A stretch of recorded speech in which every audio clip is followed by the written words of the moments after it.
is someone who has had his eyes on being Nigeria's president and is not backing down. A two-term governor of Kano State, a former Minister of Defense, he's owed a PhD, and sometimes it needs reminding people to know just how much he's tried to educate himself. He's a presidential candidate of the NNPP. Senator Robbie Musa Kwankwaso joins us live here in our election studio. Thank you so much, and welcome to our studio. Your first time, isn't it? Thank you very much. Thank you so much. I appreciate it. Yeah. Before we get into the old matters, 2 weeks before the election, it looks like a dream, right? We've been counting down, and it's just 2 weeks, 14 days. How does it feel with you? Well, thank you very much, Sean. Let me say that politics is our game. I have been in it for the last 30 years. 30 years this time, I was Deputy Speaker of the House of Reps. I was in the Constitutional Conference of 1992, 94, 95, and so on and so forth. And I contested the election 18 times. I won 15, I lost 3. One as a sitting governor in 2003 in Kano, one in Lagos, presidential primaries in APC, and of course the third one was in Port Harcourt.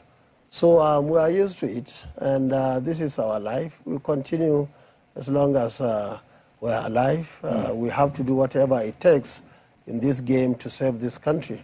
So it's, for me, it's like all other days.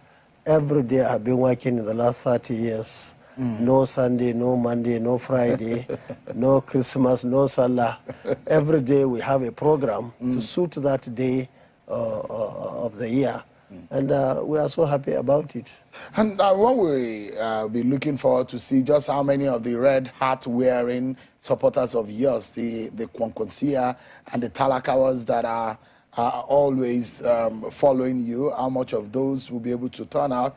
You've lost very remarkable or very interesting way that you have lost in 3 major cities of Nigeria, in Kano, Lagos, and Port Harcourt. And these are cities that hold very big elections in Nigeria, and hoping on how you can turn that around in the next 2 weeks. But for you, if you look at it, does the race look clear that you can get it? Of course, you see, 1 year ago, there was close to nothing in NNPP. But when we joined it, before you know it, millions of people registered in the party. And of course, we are the first party to submit our registered voters, both soft and hard copies, to the INEC. And before you know it, we are able to put our structure in all the wards in this country, in all the local governments, in all the states and zones, the 6 zones that we have, and of course at national level. Not only that, we are able to have close to 100% candidates, ranging from the presidential candidate, which is my humble self, and of course my vice president, Dr. Isaac Idahosa, or Bishop Isaac Idahosa. And of course, we were able to get credible candidates across the board. Today, as it stands, we have 108 out of 109 senators. We have 28 out of 28 governors. And of course, we have members of the House of Reps and members of the State Assembly across the country. And as it stands today, we uploaded 100% of our agents, polling agents, 100% in all the polling booths that we have in this country. So you're force in this race?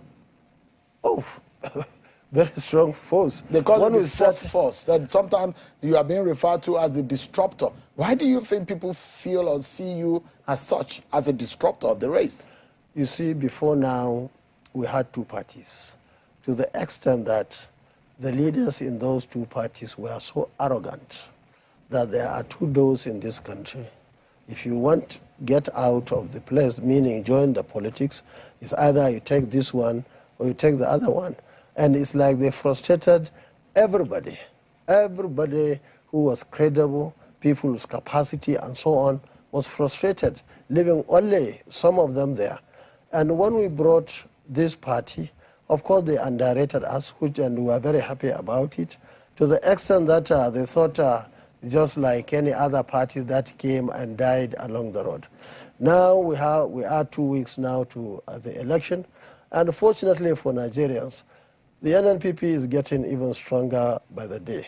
Even though we have people across the parties, people who are sponsoring all sorts of fake opinion polls in the air, you know, using phone calls, few thousands, and they write the result and say this is number one, this is number two. Bloomberg poll is the latest, which came out yesterday or today, and is putting your very good friend Peter Obi in the lead. Right, let me tell you, what they are doing is very dangerous to this country. Why do and you say I so? want the security agencies, the federal government, and all those concerned to take note of it. Now look, when Muhammadu Buhari started in 2003, in northern Nigeria, everybody was going to vote for Buhari, especially 2002, to the extent that I lost my seat, mainly because of that wind. And people voting in Kano would think that everybody in this country was voting for Muhammadu Buhari. At the end of the day, of course, you are just talking about your own area.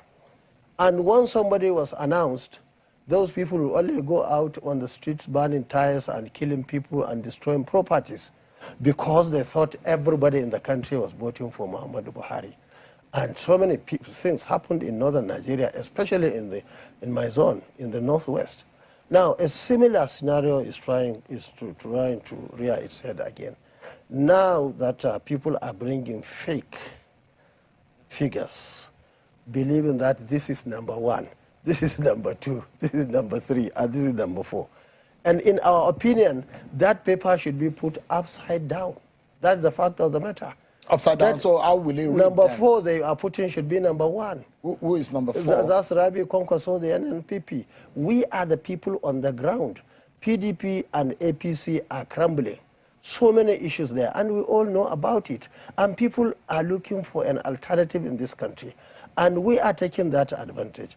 Now, when the number 1, as they call it now, came, there was this social media hype. Everybody, people voting from Australia, from New Zealand, from America and Britain, people who some of them have never been to Nigeria. Maybe their origin is this country. So now the dust is settling, but still people are sponsoring this sort of poll. Now, you see, the opinion of many people who rely on that fake poll is that this one has won. And anything to the contrary, it will be like what has been happening in northern Nigeria. We know, I know. You see, we are the people on the ground. We are the one. I visited well over 400 local governments today in this country. And we are still visiting more and more local governments. Even today, I'm just coming back from Edo State. Now, the reality is, if things are allowed to go the way they are going, I foresee a real crisis at the end of the day. So you are suggesting that the polling should be stopped? No, it should not be stopped, but it should be realistic. People should not be allowed to be telling lies. But these organizations say that this is what they found out on the field. That's what they are saying. You see, everything is getting so bad in this country. People ordinarily who would be respected, the ones we see, and even those who are sponsoring it ordinarily should be respected. But unfortunately, we are having virus now. Everything is going bad to the extent that this is a booby trap. Somebody is putting traps. Now you say it's number 1, number 2. You give him this percentage. Other people have small percentage. It's a trap. And this is very, very dangerous. I have seen it. What danger do you think it The danger is we believe that these guys are in the air. And somebody is saying they are on the ground. And when the result comes, and the reality comes that they are in the air, and people start fighting. Those who believe in that... Which particular candidate are you making reference to Of course, the one they always portray as number 1, that's the Labour candidate. You don't think that it deserves or is Absolutely capable no, of those figures? absolutely wrong thing and very dangerous for the country. And I want the security agencies and even the presidency to take note of what I'm saying. Look, even though I'm in the race, but I have been in this in party politics for a very long time. And we believe in this country. And we must not allow people to bring in fake news, to bring things that we are sure, just like we have seen with Muhammadu Buhari. I was in PDP. Most of the time he was contesting, except when we were together in APC.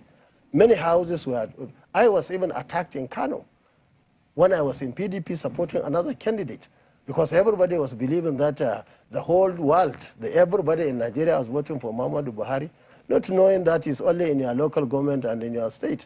So I think we should take note of that. And even the media itself, I believe, is ganging up to support what we are saying, which we believe will not help this country. Now, so you must have a very strong reason why you think some of these polls and these different organizations, not one, not two, who have polled, and your friend Peter Obi has been put in the lead. Other political parties like PDP and APC, they also have polls that are in their favor.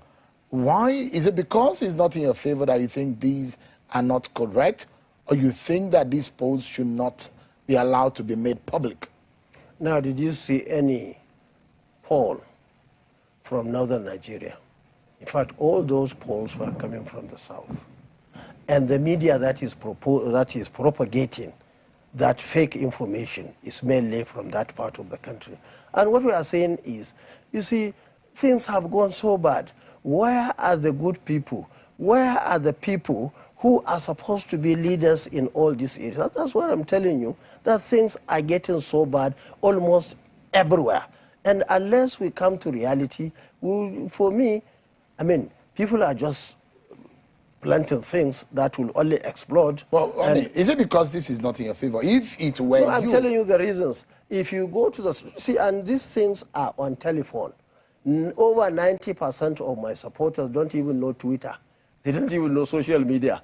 If you want to meet them, go to Musa Market, go to market in Kano, go to even market in Sabo Ibadan, go to market in rivers, go to roads and so on and ask people. You cannot just go rely and take very small sample. If you are talking of over 200 million people, you just take a couple of thousands and say this is the opinion of Nigerians. Look, this was being sponsored mainly to get donations. Because now the impression they are giving is all of us are not even the race. The winner is already being predicted. And this is very good. You see, get money, put these traps on the ground, and create problems when the election is announced. I know that, look, anybody, even me, if my party is based on religion or based on ethnicity, even before the 25th election of February, that party has lost the election. And you see, I mean, people have to come out and do something. The sort of problems we are having today, ranging from scarcity of fuel to scarcity of cash and so on and so forth, these were things that were manufactured not necessarily today. We are just reaping what some people have already planted in the past. Senator, some of these polls are, in fact, done by Bloomberg, for example, that released the poll yesterday or today, is a foreign organization. See, so you know the reason why I'm asking. I have been in the UK for about 10 years of my life, and you get crooks in the UK, you get crooks in Europe. You get. To what end do you think? I mean, if you are alleging that there are motives that are untoward in the release and the conduct of this poll, to what intent do you think that these people or this organization have about the Nigerian create politics? Crisis when an election is announced. 2, the candidate now will be getting donations left, right, and center from international communities to their supporters all over the world because he's number 1. So you see, all these things, as I told you, things are falling apart. Even those that ordinarily you should trust. It's just like you now. having known something on the ground, now you go out what is happening in this studio. You are here. You are witness to what is happening. And somebody outside there is telling another story. What about the one that favored Tinubu and Atiku? I have not seen that one. I have not seen that one. So, I mean, you are criticizing the poll by that favors Peter Obi. All of them favored him. So far, the ones I saw. So you don't think Peter Obi has a chance in this election? Ask all these parties are doing their in-house. We even do our in-house polls. And I can tell you, none of them, they want to be fair. And they're not bringing it. Why is APC doing its own? Why is PDP not doing its own? When they do it, they know the winner. That's the whole thing. They know the story. Many of them now are rattled. They cannot bring the ones they have If you think, Senator, that the poll does not reflect what is going on the ground as it favors Peter Obi in most of the polls that have been released, what do you think about Peter Obi's chances? You see, I can tell you, and I said it here on this chair, when we were about to come together, and I said it, that the only opportunity they had is for us to come together. Now we know what is happening. The first one they released from his side, from Peter Obi's side, they are giving me 6% in the Northwest. Even a madman knows that I'm over and above 6% or even 60%. They have done it. We have seen the in-house figures of PDP and the APC. And they dare not bring it out. And you see, I always enjoy people who would want to underrate me. They have done that in 1999. Nobody was giving me a chance in Kano. Within a few months, the party came. I went into primary in PDP. I cleared it 100%. So also the general election. So you repeat same? It's the same. You think you can win this election? That's what is on the ground now. You think you can win this election? Of course. You see, as far as we are concerned in the NPP, we have locked Northern Nigeria. In fact, even today, when I had a call from from you or these channels, I was there. The youth wing of Khan in Northern Nigeria, all of them came together and endorsed Rabi Kwankwaso, which was very good for them, for Northern Nigeria, and by extension, Nigeria itself. And so many other groups have done it. We don't want to go to the market and start shouting. But I can tell you, many people will be shocked. Now, if somebody wants to do a poll, even you can do it. Tomorrow, go and put your cap and go to any market in Abuja or go to market in a village. They will tell you who they support. But if you do a telephone thing, telephone Android, now why are my supporters? Well over 90% if you tell them Twitter. They'll just look at you. Social media. Let me get your view on the decision of the Council of State today. They made, in summary, they said, look, print more money or print more money or allow the two notes to run concurrently. Yes. You see, let me congratulate those who were expelled from PDP and tell them that we'll be very happy to have them. In any case, all of them, including Chimaroke Namani, was my colleague in 1999 as governor. And we foresaw all these things coming. So we are happy with what is happening in the PDP and the APC, and I'm sure in the next two weeks or so, more will come. Now, on the issue of the Council of State, the issue of printing more money or allowing the two notes to run concurrently, you see, I think the whole thing was a mistake. The policy? The policy. The swapping of the Yes, especially the timing. Everything has time. It's just like here in the north now. If you go and start planting crops, you hardly get them because this is not the time. But very soon time will come. When it comes, even if you throw it out of the window, you will see it germinating and coming out for everybody to see. So we did not support the idea of this currency redesign at this critical time. Because you see, this is the time that we need peace. This is the time that we need prosperity, so that people can be happy, so that they can go comfortably and vote the people of their choice. Now, look at the situation now. Fuel, almost nothing. You go to everywhere. I went to many states in the last couple of weeks, and just there is no this fuel. And where they are, the price is multiplying by 2 or even more. So plus this issue of no cash. You see, if you are bringing this type of policy, you have to do a lot of groundwork. We started e-payment in Kano. When we wanted to start it, we went around and looked at the issue of banking facilities in towns, villages, and cities in Kano State. And we realized we could not start unless we have additional banks. We registered 37 microfinance banks in Kano just to prepare for e-payment in Kano State. And any government must do that, because the idea is not to punish the people. The idea is to ensure that right thing is done. So we support cashless transaction, but the way it is being done, government is only punishing the innocent people in the country. And I'll ask you some very straightforward question. If you win the election, you will have on your hands, if you elected the next president, a lot of issues to resolve in the economy of the country. The debt burden is going to be there, the inflation figures, unemployment. I mean, on your fourth day of assuming office, should you be elected, what drastic action would you make to correct or to fix the economic troubles or the pains that Nigerians are feeling today? You see, the position of our party, NNPP, was very clear. Right from day one, we told the government that they should extend it, make it open-ended. Now that they said they had to start it, no going back. Instead of opening it open-ended, what they did was to increase by 10 days. 10 days was very much inadequate. Now look, in some states in northern Nigeria today, you have people living over 200 kilometers away from any bank in this country.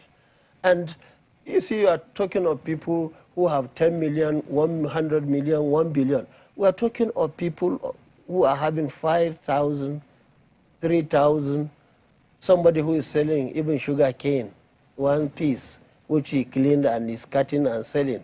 People who are doing little business to earn a living. Their capital is very small. Now, their capital cannot even convey them from where they are to any bank and come back home.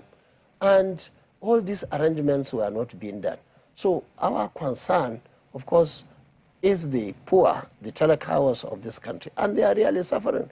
Now, we from MBS, they told us there are more than 133 million people who are living below poverty line. Now, the ones that are above, multidimensionally poor, those that are even above the line now, look at it. People, even Rawani was saying he didn't have cash. I don't have cash. I'm struggling to get cash to even sustain what I'm doing, my movement. so they say the rich also cry. Because you see, the point is, the people that they thought will suffer from this policy are the very people who own banks. So, Senator, what would you do? What would you do? State governments. Now, you go to state governments, now only God knows what is happening, because they will summon all the bank managers, all the managing directors, and ask them to collect in the You think that is what is happening? And you see, people are even worried. What is even happening in the National Assembly and so on? We are aware they invited the governor. And since then, we have not had much from them. And people are making a lot of allegations. So all these things, I can tell you, it is the poor, very poor, that is suffering. What would you do to turn this around, should you win the election? Now, should I win election is simple. And as we said it as a party, that we will allow each and every Nigerian with 1 naira to whatever number naira you have legally to come and get your own new currency. Of course, the decision by the Council of State to ensure that we have more currency, more cash, is very important. But the problem is, whatever they have today, there are people who are looking for billions and billions, especially to finance this election. Now, we are looking at the whole scenario as a party, that PDP and APC have got a lot of money. Not only that, they have governors who will do whatever they can do in their states to get money for them. They have many people who have banks, and some of them may even have banks themselves. Senator. And therefore, all what we are saying is, this when we have an opportunity, the first thing to do is, of course, we'll open it and ask people to bring in their money. Let's wrap up, and I have two quick questions. Do you think INEC is ready for this election, from your own standpoint? Well, I've been very busy doing my campaigns. I'm not sure if they, I hope they are ready, but the fact remains that we are very concerned about what they have done in Kano in 2019. And our prayer is this time around they should be upright and do the right thing. Now, the little hope that we have today is what they have done in Ekiti, in Osun, and even in Anambra states. And that has given us a little bit of hope, plus the fact that, of course, President signed the electoral law, now that we have beavers, and that will help. Now, we are keeping our eyes, and we hope the INEC will do the right thing. So other stakeholders like the security agencies, we have seen a situation, especially in Kano, where we have seen the worst side of the members of the police force and other security agencies. Senator. They went and connived with the government shamelessly, very crudely, and declared the losers winners and vice versa. We're totally out of time now, but in 20 seconds, if you may, more than almost 60 or more than 60% of the voting population are young people between age of 18 and 39. Do you see these people on your side? And if you, should you lose this election, what would you do? Would you try again? Now look, the young men and women have always been our strength, all along. To the extent that when we are having more and more young men and women who are registering, we are very comfortable. You see, we have a very good policy in education. Free education from primary school, secondary to even tertiary level. We sent over 3,000 young men and women abroad in 4 years. We established 2 universities in Kano. We sent our children to private universities, in thousands in this country. We sent them to federal universities and so on. At the time I was living in Kano, there was nobody that we knew who had qualification to go to university or any tertiary institution that you could not get, and who was not sponsored. So you see, we have been friendly to the young men and women. And I can tell you, think they will come true for you? We are the only people today that will start from one end of Nigeria to the other end of Nigeria, and everybody is hailing us because they have seen people who are likely going to save them from the crisis that we have today in this country. Senator Rabi Kwankwaso is a presidential candidate of the NNPP, and I wish you the very best in this race. Thank you so much indeed for coming. Thank you.